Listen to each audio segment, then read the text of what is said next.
It's amazing to me how certain things can be just right in front of a civilization and they just won't grab them. Like 이런 거에 놀랄 때가 참 많아요. 어떤 것들이 바로 우리 눈앞에 떡하니 있는데 그걸 캐치해내지 못하는 것. And that for the first time in history, we have a technology that is able to store the energetic life force that money represents. 인류 역사상 처음으로 대체 어떤 기술이 나와버린 거냐? 돈, 화폐라는 것으로 표상되는 생명의 에너지를 전혀 새지 않게 안전히 저장할 수 있는 기술입니다. 돈은 다른 모든 에너지원에 대한 청구권입니다. 다시 말해 돈은 모든 에너지 소스의 가장 상위에 존재하는 형태의 에너지인 것이죠.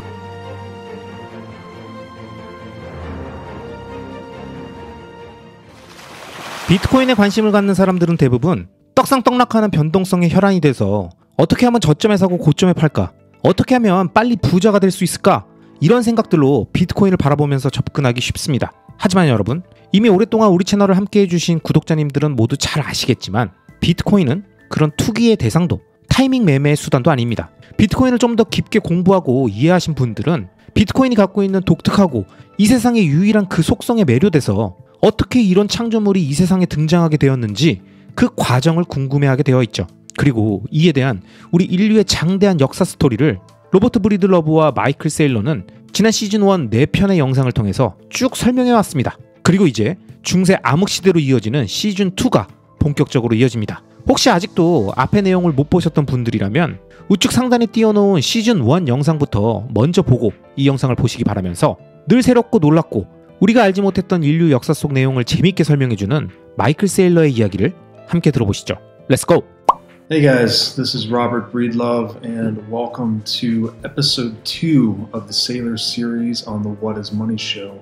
안녕하세요 여러분. What is Money show 두 번째 에피소드에 오신 걸 환영합니다. 마이클 세일러 시리즈 첫 번째 에피소드에서는 석기시대와 철기시대를 거친 인류의 부상에 대해 다뤘죠. 불, 미사일, 수력과 같은 고대의 중요한 기술들을 살펴봤는데 이번 에피소드에서는 인류 문명의 진보에 대해 조금 더 다룰 겁니다. 일단은 암흑시대부터 아주 잘 가던 문명도 딱 한 번의 헛발질로 인해 어떻게 뒤로 엎어지면서 도리어 문명이 퇴보하게 됐는지 배울 거예요. 문명이라는 것은 항상 발전만 하는 것이다? 이 생각이 틀렸다라는 것을 알게 될 텐데요. 즉, 인류 문명의 진보는 결코 어디에도 보장돼 있거나 약속돼 있는 것이 아니라는 거죠. 지속적인 발전을 위해서는 문명을 앞으로 나아가게 하는 요소가 끊임없이 우리와 함께 해야 한다는 사실, 그리고 그 요소는 무엇인지에 대해서 다룰 겁니다. 그리고 나서는 인류가 암흑시대를 어떻게 탈출했는지, 산업화 시대와 강철의 시대로 나아갈 수 있었는지, 그리고 이어지는 것은 불,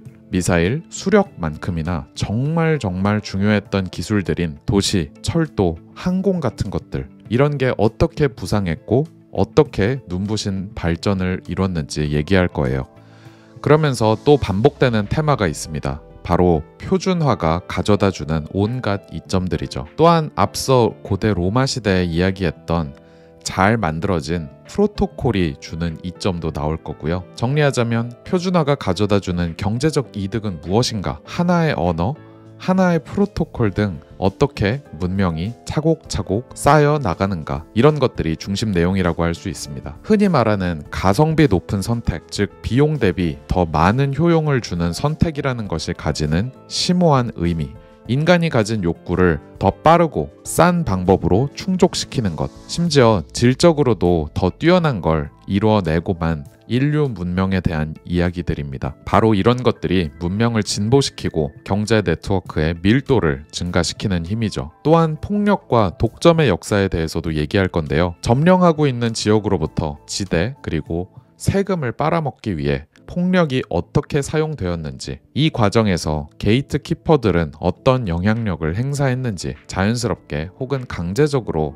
만들어지고 존재했던 독점에 대한 이야기도 준비되어 있습니다. 마지막으로 포장음식에 대한 이야기도 나오는데요. 이미 흔해져 버린 포장음식, 별거 아닌 것 같지만 내용물이 부패하지 않도록, 에너지가 새지 않도록 저장할 수 있는 단단한 그릇이라는 점에서 포장음식이 인류 문명에 가져온 영향은 새삼 대단하게 느껴질 수밖에 없습니다. 이와 비슷한 것이 인류가 세균에 대해 알게 되고 항생제 등을 발명하면서 전염병과 같은 것들을 극복하게 된 건데, 기대 수명과 삶의 질 향상이란 측면에서 이 또한 인류에게 엄청난 발전이었습니다. 도대체 이런 온갖 공부를 해야 하는 이유는 뭘까요? 바로 비트코인이 몰고 올 엄청난 변화를 제대로 이해하기 위해서는 이러한 지식 기반이 견고하게 구축되어야 하기 때문입니다.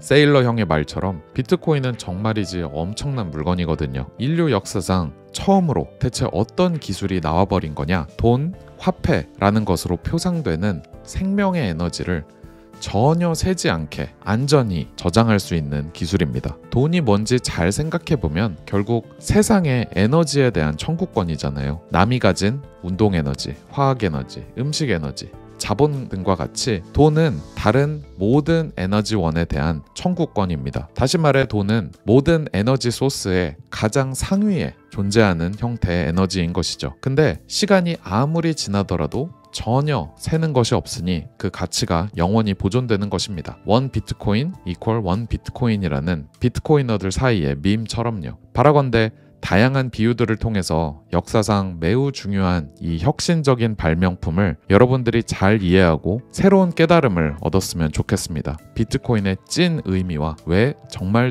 중요한 것인지 이제 두 번째 에피소드를 시작해 보겠습니다. We have the rise of man through the Stone Age, and it took quite a long time.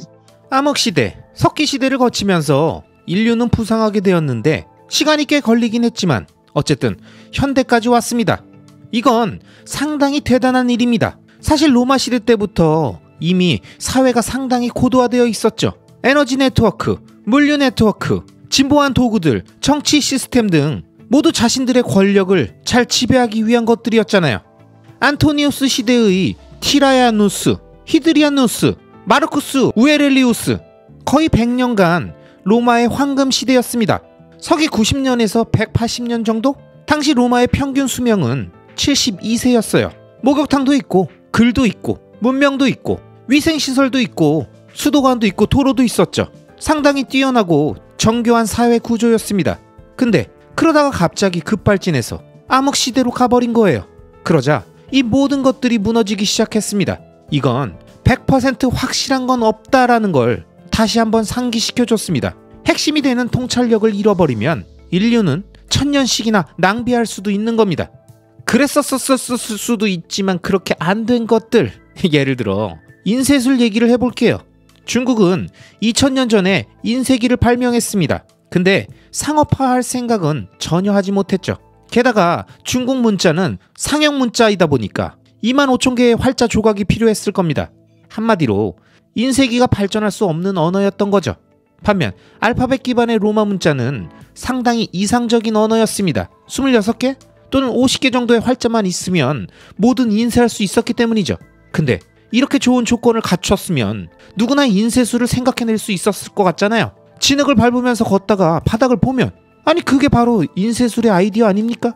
진흙 위에 남았을 발자국, 페인트도 있었고 염료도 있었고 거의 할 뻔했지만 결국 인쇄술을 생각해내지 못했어요. 그래서 1453년 구텐베르크가 나타나서 이걸 생각해낼 때까지 그냥 시간을 보낸 거죠. 무려 1000년을 그냥 흘려보낸 겁니다. It's amazing to me how certain things can be just right in front of a civilization and they just won't grab them. Like 이런 거에 놀랄 때가 참 많아요. 어떤 것들이 바로 우리 눈앞에 떡하니 있는데 그걸 캐치해내지 못하는 것. 바티칸 성피터 광장에 가보면 어떤 기둥이 하나 있습니다. 지금은 성피터가 서 있지만 원래는 트라야누스 황제가 있었습니다. 트라야누스 동상은 그를 기리고 전쟁 승리를 기념하기 위해 세웠던 거죠. 다키아 전쟁 때 대리석으로 만든 건데 나선형의 무늬가 기둥을 감싸고 있고 중앙에는 작은 계단도 있는 예술 건축물인데 그 꼭대기에 로마 가톨릭교가 성피터상으로 바꿔 놓은 거라고 합니다. 암튼 고대 로마 시대 때는 트라야누스 동상이 있었고 트라야누스 황제가 예복을 입고 서 있었습니다. 그리고 그 동상이 공중을 향해 뭘 들고 있었을까요? 글쎄요, 뭐죠? 그 동상은 지구를 손에 들고 있었습니다. 둥근 모양의 지구를, 손 안에 원형의 지구를 들고 있었다니까요. 때는 서기 100년이에요. 1400년으로 뒤로 감기를 해보면 사람들은 지구 세계가 평평하다고 생각했었는데 로마 사람들은 지구가 평평한 게 아니라고 이미 알고 있었다고요. 만약 1000년 전에 그 동상을 없애지 않았다면, 그리고 어딘가에 묻어버리지 않았다면 지구가 둥글다는 것을 알았겠죠. 이런 기본적인 것들을 잘 알고 있다가도 한순간 잊을 수 있다는 게 참 아이러니하죠. 이처럼 오랜 시간에 걸쳐 축적된 지식을 무시하면 엄청난 수준의 문명 퇴보가 있는 겁니다. 이처럼 퇴보라는 거는 좋은 걸 잘 이용해서 문명을 진보하는 데 쓸 수도 있지만, 어떤 크리티컬한 지점에서 없애버리면 인류는 그게 존재했다는 거 그 자체를 잊을 수도 있다는 거죠. 석기 시대에 불이 꺼져버리는 거랑 같은 거죠. 재미있는 것 또 하나 얘기해 줄까요? 워싱턴 DC에 인디언 박물관이 하나 있는데 거길 가보면 당시 문명을 볼 수 있습니다. 대부분 수렵 채집 수준인데 당시 인디언들이 어떻게 살았는지를 잘 보여주죠. 유럽인들이 미국 땅을 처음 밟았을 때 이들이 살았던 모습은 구석기 시대처럼 보였겠죠. 근데 당시 유물 중에서는 도자기 물레가 있었거든요. 돌로 만들어진 바퀴예요. 그 옆에는 아주 아름다운 도자기가 있고 거기에 뭐라고 써있냐면, 미국 원주민들은 매우 정교한 도자기를 가지고 있었고 점토를 만드는 법을 알고 있었고 이 도자기 물레를 사용했다, 이렇게 써있습니다. 제가 그 물레를 보고 든 생각은, 아니 어떻게 5000년 동안 아무도 물레를 90도로 세운 다음에 굴려볼 생각을 하지 않은 거지? 멀쩡히 바퀴가 있고 도자기를 만드는데 잘 쓰고 있었잖아요. 옛다 바퀴 하고 줬는데 아무도 손수레를 만들 생각을 안 한 거죠. 마차는 물론이고 굴리는 데 사용된 돌이라는 건 아예 없었죠.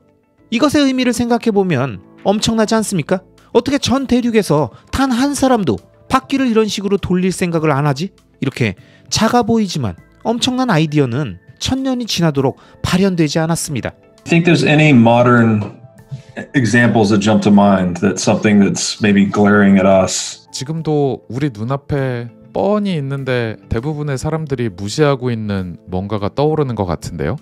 The blockchain and Bitcoin is a wheel. Yeah. 비트코인, 블록체인이 바로 그 바퀴잖아요.